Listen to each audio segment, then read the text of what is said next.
14 फरवरी 2019 भारत के इतिहास के पन्नों पर स्याही से नहीं बल्कि वीर जवानों के रक्त से लिखी गई है। कश्मीर की ठंडी हवाओं में उस दिन एक ऐसी चीख दबी थी जिसकी गूंज आज भी हर हिंदुस्तानी के कान में सुनाई देती है। ये केवल एक आतंकी हमला नहीं था, ये भारत के धैर्य की परीक्षा थी। ये उन परिवारों के उजड़ते सुहाग और अनाथ होते बच्चों की मूक वेदना थी जिसे शब्दों में पिरोना लगभग असंभव है।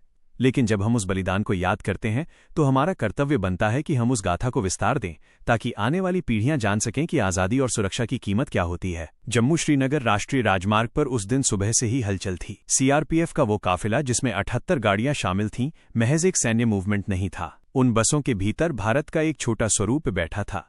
कोई केरल का था, कोई पंजाब का, कोई उत्तर प्रदेश की गलियों से आया था तो कोई बिहार के गांवों से। वे जवान जो छुट्टियों के बाद वापस ड्यूटी पर लौट रहे थे, उनके बैगों में घर की बनी मिठाइयां, माँ के हाथ के अचार और अपनों की यादों वाली चिट्ठियां थीं। कोई फोन पर अपनी पत्नी से वादा कर रहा था कि अगली बार पक्का घर जल्दी आऊंगा, तो कोई अपने बच्चे के जन्मदिन की प्लानिंग कर रहा था। उन्हें नहीं पता था कि लेथपोरा का वो मोड़ उनकी आखिरी मंजिल साबित होगा। दोपहर के करीब 3:15 बज रहे थे। काफिला अपनी धुन में बढ़ रहा था। तभी अचानक सुरक्षा के तमाम घेरों को धता बताते हुए एक कार विस्फोटक लेकर आई और सीधे उस बस से टकरा गई जिसमें सबसे ज्यादा जवान सवार थे। वो धमाका इतना भीषण था कि उसकी आवाज कई किलोमीटर दूर तक सुनी गई। लोहे के परखच्चे रुई की तरह हवा में उड़ गए। कुछ ही सेकंड में वो हाईवे जो जवानों के ठहाकों से गूंज रहा था, वहां सिर्फ धुआं, आग और मलबे का ढेर बाकी था। सन्नाटा ऐसा कि रूह कांप जाए। 40 जवान मौके पर ही वीर गति को प्राप्त हुए। ये दृश्य ऐसा था जिसे देखकर पत्थर दिल भी पसीज जाए। जैसे ही ये खबर देश के कोने कोने में पहुंची, पूरा भारत सुन रह गया। 14 फरवरी, जिसे दुनिया प्रेम के उत्सव के रूप में मना रही थी, भारत के लिए काले दिवस में बदल गया। शाम होते होते हर घर में मातम था, लेकिन उस मातम के पीछे एक सुलगता हुआ ज्वालामुखी भी था, प्रतिशोध की ज्वाला। लोगों का गुस्सा सड़कों पर फूट पड़ा। जैश ए मोहम्मद ने इस कायरतापूर्ण कृत्य की जिम्मेदारी ली और हमलावर के रूप में आदिल अहमद डार का चेहरा सामने आया। ये विडंबना ही थी कि जिस धरती की रक्षा के लिए जवान अपनी जान दे रहे थे, उसी धरती का एक भटका हुआ युवक मौत का सौदागर बन गया था। शहीदों के पार्थिव शरीर जब उनके पैतृक गांवों में पहुंचे तो नजारा हृदय विदारक था। कहीं एक बूढ़ा बाप अपने जवान बेटे की अर्थी को कंधा दे रहा था, तो कहीं एक नवविवाहिता अपने पति की वर्दी को सीने से लगाकर बिलख रही थी। उन मासूम बच्चों की तस्वीरें इंटरनेट पर वायरल हुईं, जिन्हें ये भी नहीं पता था कि शहीद क्या होता है। वे बस अपने पापा के घर आने का इंतजार कर रहे थे। उन परिवारों का दर्द देखकर पूरा देश एक सूत्र में बंध गया। मजहब, जाति और राजनीति की दीवारें गिर गईं। हर आंख नम थी और हर हाथ में तिरंगा था। भारत सरकार और सुरक्षा बलों के सामने अब एक बड़ी चुनौती थी। यह सिर्फ सहानुभूति का समय नहीं था, बल्कि कड़े निर्णय लेने का समय था।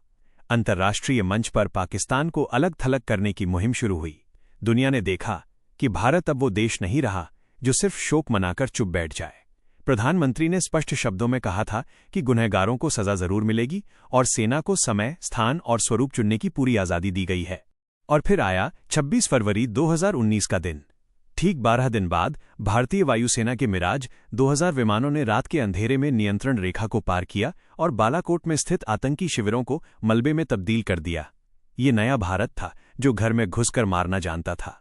उस एयर स्ट्राइक ने न केवल आतंकियों के अड्डों को तबाह किया, बल्कि उन शहीदों की आत्मा को भी शांति दी होगी जिन्होंने पुलवामा में अपनी जान गंवाई थी। लेकिन क्या केवल एक सैन्य कार्रवाई उन 40 परिवारों का घाव भर सकती है? नहीं। पुलवामा की कहानी हमें आत्ममंथन की ओर ले जाती है।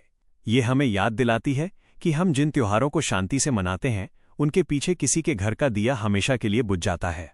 हमें समझना होगा कि कश्मीर की वादियों में बहने वाला खून सिर्फ जवानों का नहीं, बल्कि माँ भारती का रक्त है। पुलवामा हमले ने भारत की सुरक्षा नीतियों में भी बड़े बदलाव किए। काफिलों की आवाजाही के नियम सख्त किए गए, खुफिया तंत्र को और मजबूत किया गया और तकनीक का सहारा लिया गया ताकि दोबारा ऐसी चूक न हो। लेकिन सबसे बड़ा बदलाव देश के नागरिकों की सोच में आया।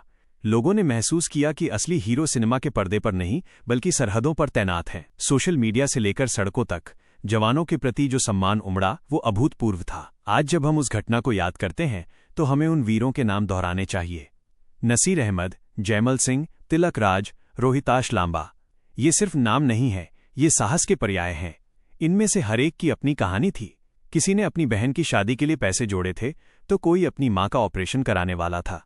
उन सपनों की राख पर ही आज हमारी सुरक्षा की इमारत खड़ी है। पुलवामा का वो काला दिन हमें ये भी सिखाता है कि नफरत की विचारधारा कितनी विनाशकारी हो सकती है। एक तरफ वो जवान थे जो देश की एकता के लिए लड़ रहे थे, और दूसरी तरफ वो सोच थी जो मजहब के नाम पर बेगुनाहों का खून बहाने को जिहाद समझती थी। भारत ने उस दिन अपनी संवेदनाओं को खोया, लेकिन अपनी संकल्प शक्ति को पाया। सच्ची श्रद्धांजलि यही होगी कि हम उन शहीदों के परिवारों को कभी अकेला न महसूस होने दें।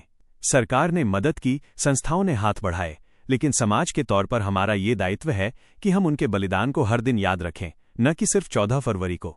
वो दिन अब केवल वैलेंटाइन डे नहीं रहा, वो भारत के लिए शहादत दिवस बन चुका है। पुलवामा की माटी आज भी उन जवानों की वीरता की गवाह है। लेथपोरा में बना स्मारक हमें हर पल सचेत करता है कि दुश्मन घात लगाए बैठा है और हमारी एकता ही उसका सबसे बड़ा जवाब है। वो हमला हमें डराने के लिए किया गया था, लेकिन उसने हमें और अधिक निडर बना दिया। उसने भारत को एक ऐसी शक्ति के रूप में उभारा जो अपनी संप्रभुता के लिए किसी भी हद तक जा सकती है। अंततः पुलवामा की ये गाथा दुखों का अंत नहीं, बल्कि एक अटूट विश्वास की शुरुआत है। ये विश्वास कि जब तक भारत के सीने में इन वीरों की याद जिंदा है, तब तक कोई भी ताकत हमें तोड़ नहीं सकती।